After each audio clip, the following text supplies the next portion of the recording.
Bonjour à tous, on se retrouve pour un nouvel épisode de Summer Pocket. Aujourd'hui, épisode 15. Et comme je l'avais supposé, même si c'était assez évident, on va se concentrer sur Shiroi à partir de maintenant. On a fait ce qui semble être les trois routes principales. Du coup, on va se concentrer sur Shiroi, qui est la dernière qui nous reste. Et le début de cet épisode continue de confirmer ce que je ressens depuis quelque temps. C'est que d'avoir choisi de faire ça de façon épisodique, malgré le premier épisode qu'on a eu, premier ou deuxième, je sais plus très bien, fait que du coup, tout a ce côté très répétitif qu'on peut avoir dans un visual novel quand on refait une même route plusieurs fois. Pour vous donner un exemple, puisque c'est Clannad qui me vient directement en exemple, pour suivre l'histoire d'un personnage, à chaque fois, il faut recommencer au tout début. Donc, il faut se refarcir les premières parties en boucle. Ce qui fait que, bah, en général, les gens, ils font skip, avance rapide, pour zapper tous les dialogues qu'on a déjà eus. Et c'est un petit peu ce que cet épisode me donne comme impression, c'est bah, tout le début, en fait, on l'a déjà vu premier épisode, premier ou deuxième épisode, le début de l'un des interactions entre Shiroi et Airi. Bah, résultat, le problème, c'est que...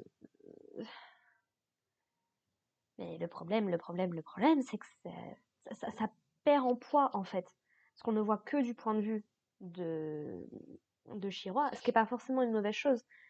Mais du coup, il faut vraiment se souvenir du premier épisode pour savoir, ah oui, il s'est passé ça comme interaction, lui pensait ça à ce moment-là, ce genre de choses. Alors que jusqu'ici, en fait, on avait toujours eu le point de vue de Airi. Là, c'est la première fois que on commence par un point de vue différent. Donc, ouais, je sais pas comment trop dire les choses, mais la première partie de cet épisode n'est pas forcément la plus intéressante, quoi. Voilà. Donc, jusqu'au moment où Airi va la rencontrer alors qu'elle est en train de pêcher. Ça, pour le coup, il me semble que c'est nouveau. Et où va se révéler assez doué pour la pêche. En tout cas, il dit qu'il a un don.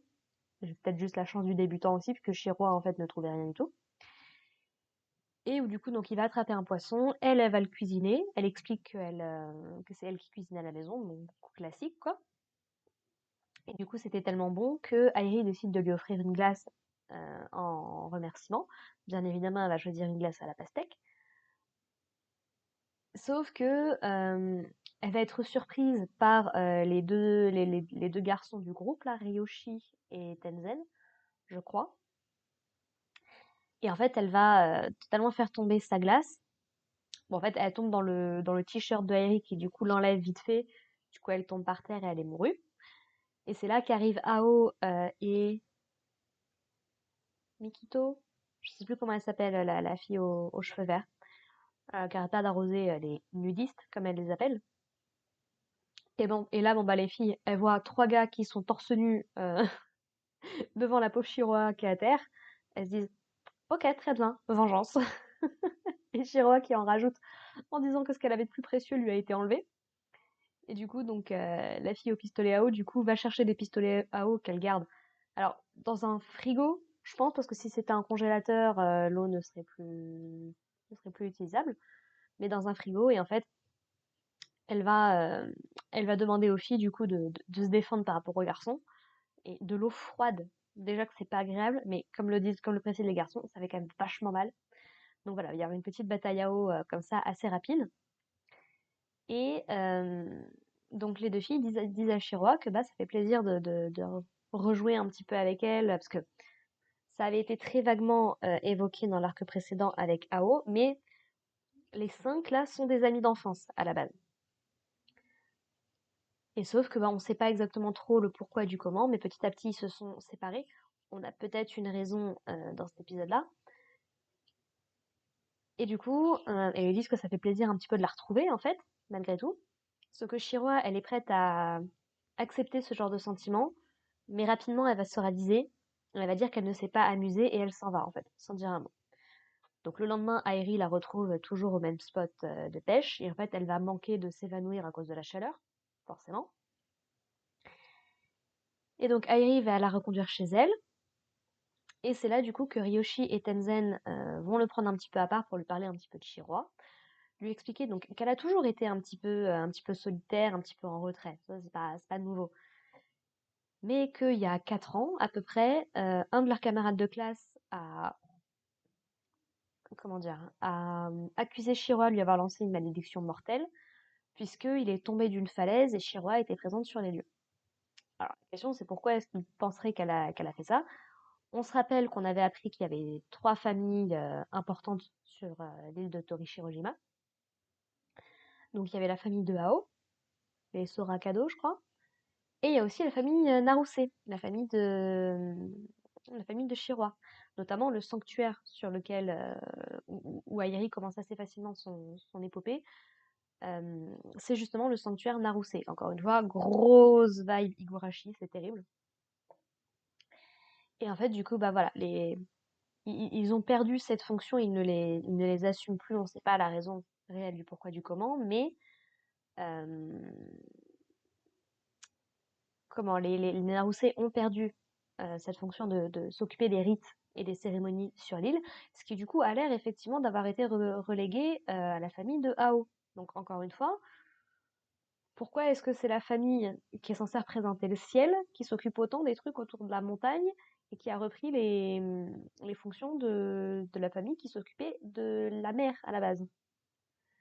Donc bon, du coup, est-ce que c'est pour ça qu'elle est autant absorbée par l'eau, Chirois, que ce soit par la pêche ou par la piscine? Peut-être, hein, sait-on jamais, tout est possible à ce stade-là de l'histoire. Et donc voilà, donc en fait, ce qu'ils expliquent, c'est que bah, la plupart des gens de l'île, ils évitent un petit peu la famille de Chirois en général, parce que voilà, ils les considèrent comme un peu bizarres, comme un petit peu inquiétants, quoi. Et du coup, Airi leur demande si du coup ils lui conseillent d'éviter Chirois. Et ils sont là, non, non, c'est justement, c'est grâce à toi, elle retrouve un petit peu ce qu'elle était avant, donc si c'est pas trop te demander, est-ce que tu peux veiller sur elle, quoi. Et bien évidemment que Airi est totalement pour. Et du coup, l'épisode va se terminer là-dessus. Donc, ouais, voilà, non, c'était plutôt sympa. Alors, Hiroshiro, au début de cet épisode-là, a un flashback d'été précédent où elle s'amusait bien avec ses amis, et on a l'air d'apercevoir ce qui ont l'air d'être ses parents. Sauf que jusqu'ici, les parents de Shiroa, on n'en a pas entendu parler. On a juste entendu parler de son grand-père.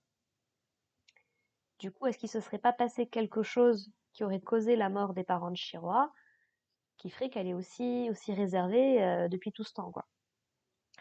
C'est encore une fois, je laisse mon instinct et mes souvenirs de clanade me guider dans cette direction. C'est peut-être totalement faux. Mais voilà, je me pose un petit peu la question. Donc voilà, c'était un épisode, ma foi, un peu plutôt sympathique en soi pour les nouveaux trucs qu'on voit. Par contre, les anciens trucs, c'est barbant.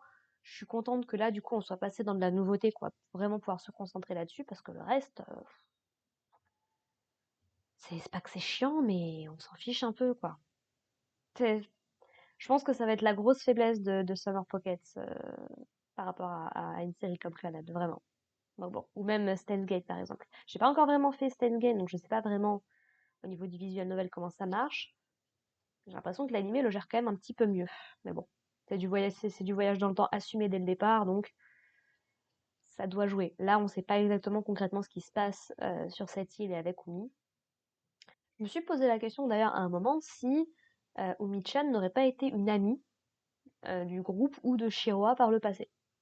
Voilà, vu qu'elle a l'air d'avoir une place vraiment assez importante dans cette histoire-là. Mais bon, on en rediscutera du coup la semaine prochaine avec l'épisode 16. Donc là, ça y est, on est le 15 juillet, très exactement.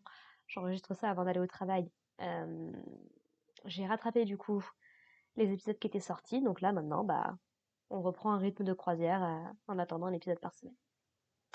Voilà, voilà. Sur ce, bah écoutez, merci de m'avoir écouté. Puis bah, on se retrouve la semaine prochaine pour parler de l'épisode 16. N'hésitez pas à me dire ce que vous en pensez dans les commentaires. Et puis bah, en attendant, portez-vous bien. Allez, bye les gens.